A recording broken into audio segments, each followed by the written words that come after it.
C'est un délire. Plusieurs événements alarmants se déroulent sous nos yeux actuellement. Concernant FTX, on va voir des nouveaux éléments très troublants. Statistique intéressante. Pratiquement 48% des transactions sur Ethereum sont fausses. Quand j'ai appris ça, j'étais choquée. On va revenir sur ça, on va voir tous les tenants et aboutissants. On va voir comment se protéger. On va également parler d'une plateforme très connue que tu utilises peut-être, qui fait face à un danger potentiel. D'ailleurs, nos données aussi sont en danger. Nouveau clash, au pluriel, entre CZ et plusieurs acteurs de la crypto. Il enchaîne les octogones. Nouvelle bullish, on va aussi voir un calendrier d'événements crypto très très bullish qui nous attendent d'ici la fin de l'année. Ça, c'est une vraie alpha, donc ce calendrier, tu le gardes pour toi, tu le partages pas. Parfois, il faut être un peu égoïste, tu vois ce que je veux dire? Tu connais. Si tu connais pas, chaque dimanche, on revient ensemble sur l'actualité la plus croustillante autour des crypto-monnaies. Si c'est un sujet qui éveille ta curiosité et ou te passionne de manière incommensurable, tu sais ce qu'il te reste à faire. Maintenant, mets-toi en mode Zeppo, boisson sur le tech, et c'est parti. Commençons avec SBF. Je te le disais la semaine dernière, mais c'est important d'en remettre une couche parce que c'est vraiment choquant. Les médias le présentent comme une victime. Le pauvre, son plan a échoué alors qu'il voulait sauver le monde. Les médias invitent SBF en tant qu'intervenant à une conférence.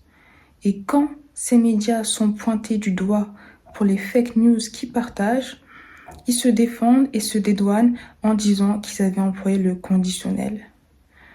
Le foutage est bien réel. Et si SBF est tant aimé par certains médias, c'est parce qu'il leur donnait à manger, tout simplement. Il leur a donné plusieurs millions de dollars. SBF a même donné 70 millions de dollars aux politiques avant sa faillite. C'est une certitude, on le savait, mais là, on a une nouvelle preuve. L'argent contrôle le monde. Et avec quelques millions, les médias peuvent faire passer la pire ordure pour un ange philanthrope. Et c'est important de souligner que ce qui se passe actuellement avec SBF, ça se passe partout. De manière générale, les médias ont un agenda, c'est de nous faire avaler leur vision du monde. Ils veulent nous matrixer et ils font passer les idées pour lesquelles ils ont été payés. C'est à nous de faire preuve de clairvoyance pour ne pas se faire manipuler. Et il y a un contraste intéressant à mettre en lumière concernant FTX. Tu te rappelles, il y a quelques mois, je t'avais parlé de Tornado Cash. C'est une application qui permet d'anonymiser les transactions. Il y a un développeur qui avait créé cette application pour qu'elle puisse être accessible à tout le monde. Malheureusement, cette application a été utilisée par des entités malveillantes pour blanchir des fonds. Et sur ce seul prétexte, le développeur qui a créé Tornado Cash est actuellement en prison. De l'autre côté, tu as SBF qui est en liberté parce qu'il a volé des millions de dollars à des millions d'investisseurs, mais heureusement pour lui, il a pu donner des millions de dollars aux bonnes personnes pour être protégé. C'est vraiment un délire. Autre blague. Par devant, actuellement, il y a les sénateurs qui soulignent les effets dévastateurs de la faillite d'FTX. Ils sont même en train de demander une enquête sur le sujet. Par derrière, on a appris qu'il y a certains membres de la SEC qui étaient littéralement de mèche avec SBF. L'hypocrisie est à son paroxysme. Et on voit bien que ce n'est pas que SBF qui s'est foutu de nous, c'est SBF et ses complices dans la politique, les médias et le gouvernement. Ils avaient des pions partout. De l'autre côté, tu as également les médias qui mettent en lumière le fait qu'il y ait certaines stars qui ont fait la promotion d'FTX qui sont dans la sauce. Ok, je t'ai déjà partagé mon avis sur ce sujet, tu peux le retrouver dans la vidéo précédente. Mais qu'en est-il de tous les complices dans la politique et les médias? Eux, bien sûr, ils ne seront jamais inquiétés parce qu'on sait comment les choses se passent. Mais voilà, c'est important d'avoir ça en tête. Autre fait assez intéressant. Alameda aurait retiré 204 millions de dollars avant de se déclarer en faillite. C'est littéralement un film et ça va d'ailleurs bientôt faire l'objet d'une série. Il y a Amazon et Apple qui se sont battus pour avoir les droits de retranscrire cette histoire en film sur leur plateforme de streaming et c'est Amazon qui a gagné. Donc dans les mois ou années à venir, on pourra voir sur nos écrans toute l'histoire d'SBF. Il y a quand même un point intéressant pour nous, c'est qu'il y a des autorités turques qui ont saisi des actifs appartenant à la filiale locale d'FTX. Ça, c'est une bonne nouvelle. Revenons maintenant sur un autre géant qui pourrait également secouer de manière très négative et péjorative le marché crypto. Ce géant de la crypto pourrait faire faillite après la chute d'FTX, Genesis. On avait vu dernièrement qu'ils avaient dû stopper les retraits. Là, ils seraient au bord de la faillite et c'est véridique. Ils avaient même essayé de lever des fonds, 1 milliard je crois, pour se sortir de la galère, mais c'est chaud. Là maintenant, on va faire rentrer DCG dans l'histoire. DCG, c'est la mère de Genesis. DCG doit 575 millions de dollars à Genesis. D'ailleurs, Coindesk, le média Coindesk, appartient également à DCG Group. Donc c'est pour ça que Coindesk a été très indulgent sur cette affaire. Il n'y a pas énormément d'articles sur le sujet, même s'il y en a quelques-uns.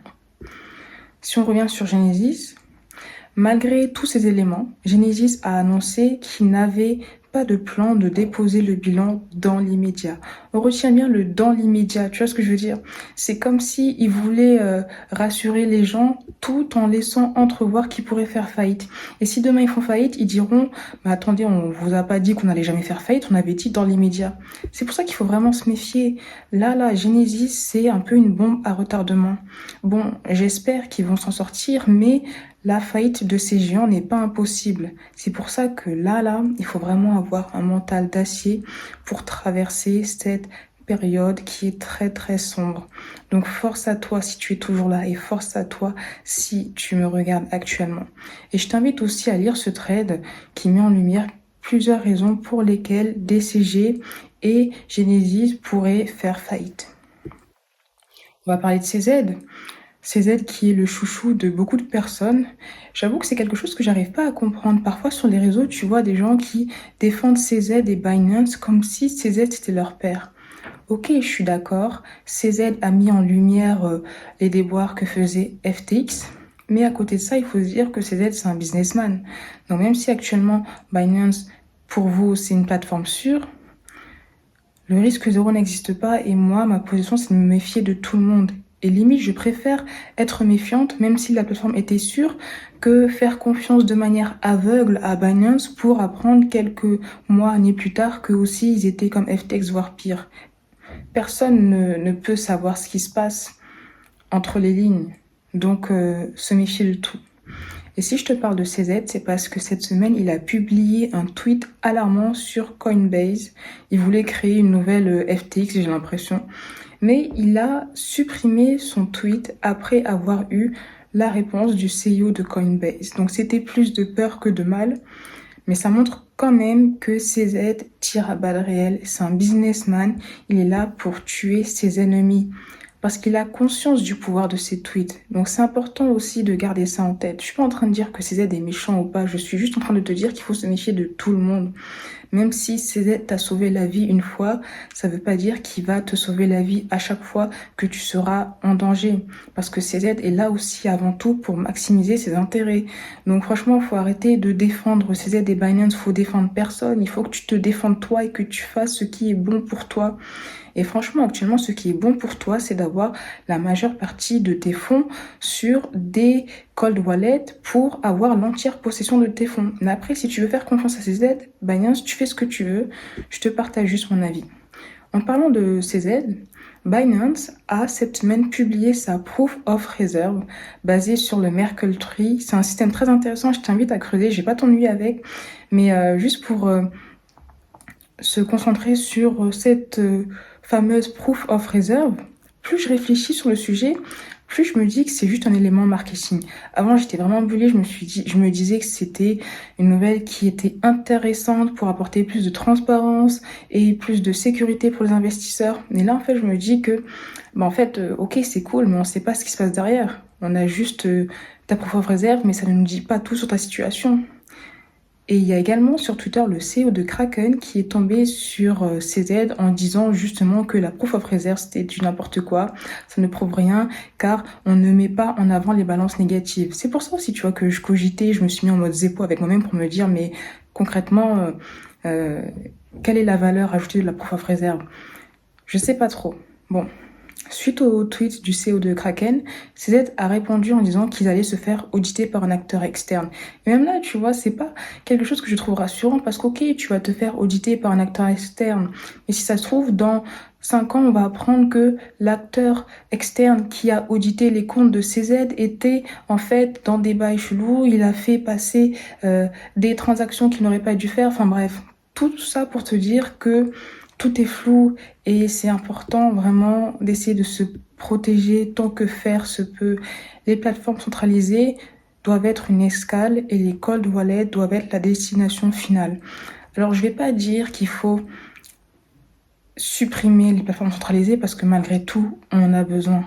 On en a besoin parce qu'il y a certaines opérations qui sont beaucoup plus simples à faire sur les plateformes centralisées. Et même si on veut l'adoption massive, quelqu'un qui ne connaît pas la crypto, il va beaucoup plus être rassuré d'utiliser une plateforme centralisée que d'utiliser une plateforme décentralisée. Donc c'est pour ça qu'il faut passer par ces plateformes-là. Mais encore une fois, je le répète encore une fois parce que c'est important, la majeure partie de tes fonds doit être dans ton entière possession sur un cold wallet. On parle de Binance et j'ai une autre nouvelle à te partager sur Binance. Ils ont mis en place un recovery fund pour supporter les entreprises qui ont été touchées par la faillite d'FTX. Binance a annoncé verser 1 milliard de dollars dans ce fonds. Il y a d'autres sociétés comme Polygon, Animoca Brand qui ont également contribué à hauteur de plusieurs millions de dollars. Ce fonds a déjà reçu 150 demandes de soutien de la part de plusieurs entreprises dans le besoin, plusieurs entreprises en détresse. Alors c'est une initiative qui est assez intéressante, mais je me demande aussi pourquoi ne pas faire la même pour le retail, pour les personnes lambda comme toi et moi qui ont perdu des fonds. Parce que certes, il y a des entreprises qui ont été touchées. Elles ont perdu plusieurs millions. Peut-être qu'elles avaient 150 millions, elles ont perdu 50 millions. Mais qu'en est-il de la personne qui avait mis toutes ses économies sur FTX et qui a tout perdu? En tout cas, je ne sais pas s'ils ont mis en place ce genre de fonds pour les investisseurs. J'ai pas connaissance de cette info, mais voilà. D'ailleurs, il y a Bybit aussi qui a annoncé créer un fonds pour soutenir les clients institutionnels, un fonds de 100 millions. Et je pense que lui aussi il veut se positionner parce que actuellement c'est mieux de tendre la main aux institutions parce que si après elles se relèvent, demain elles pourront aussi donner de la support aux gens qui leur ont aidé pendant cette période-là. Mais encore une fois, j'espère qu'ils vont aussi penser à créer un fonds pour les petits investisseurs.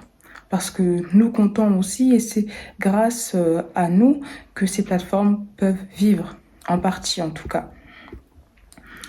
Revenons maintenant sur une grosse plateforme qui s'est fait hacker. Il s'agit d'Aave. Bon, en fait, j'ai menti, c'est pas un hack, c'est un peu plus complexe que ça.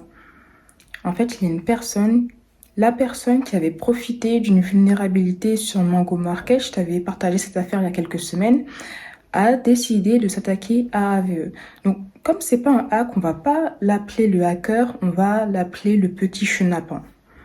Donc, le petit chenapan a voulu exploiter une vulnérabilité du protocole Aave pour se faire de l'argent et je pense potentiellement le faire tomber.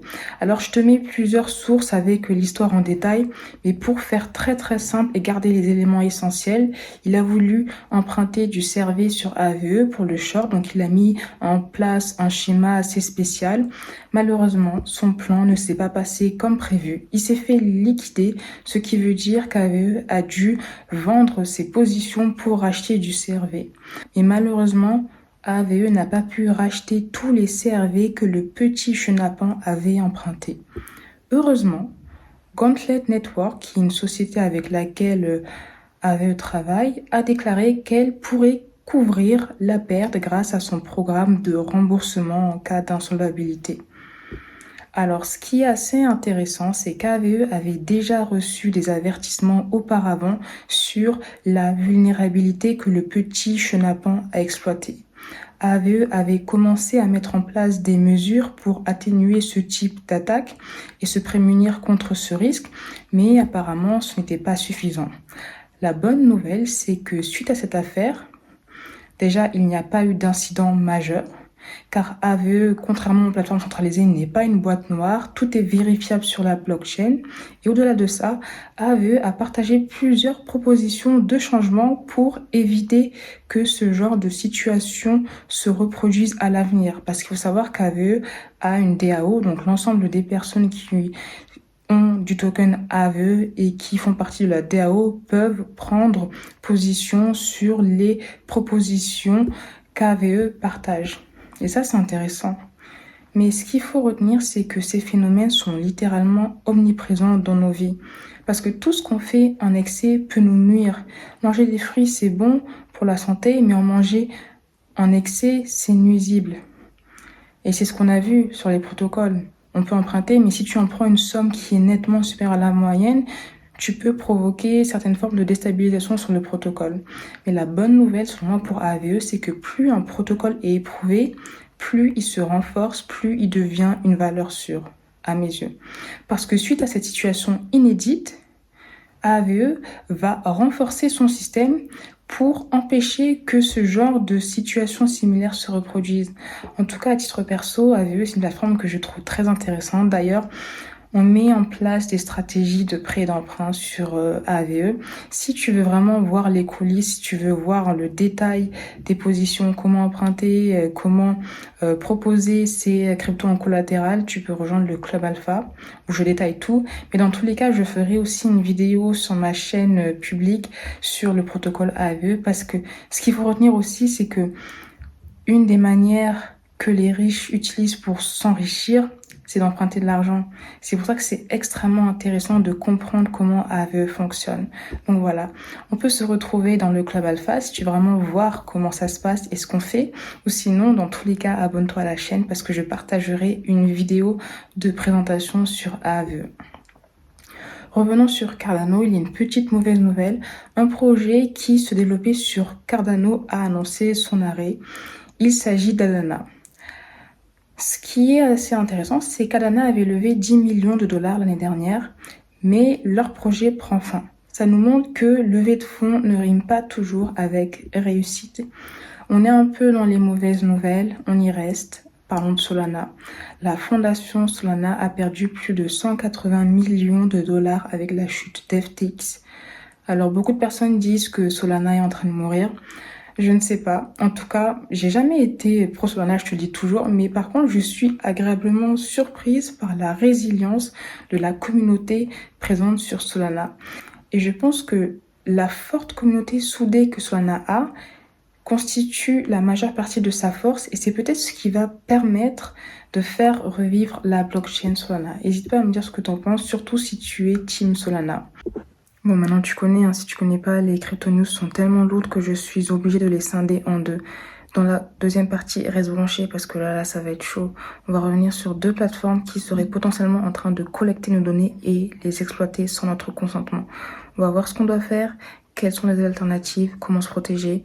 On va également revenir sur l'affaire Ethereum. Parce qu'attends, j'ai appris que 48% des transactions seraient fausses. C'est un truc de ouf, t'inquiète pas, on va parler de tout ça. Donc si c'est pas encore fait, abonne-toi à la chaîne parce que là, ça va être chaud.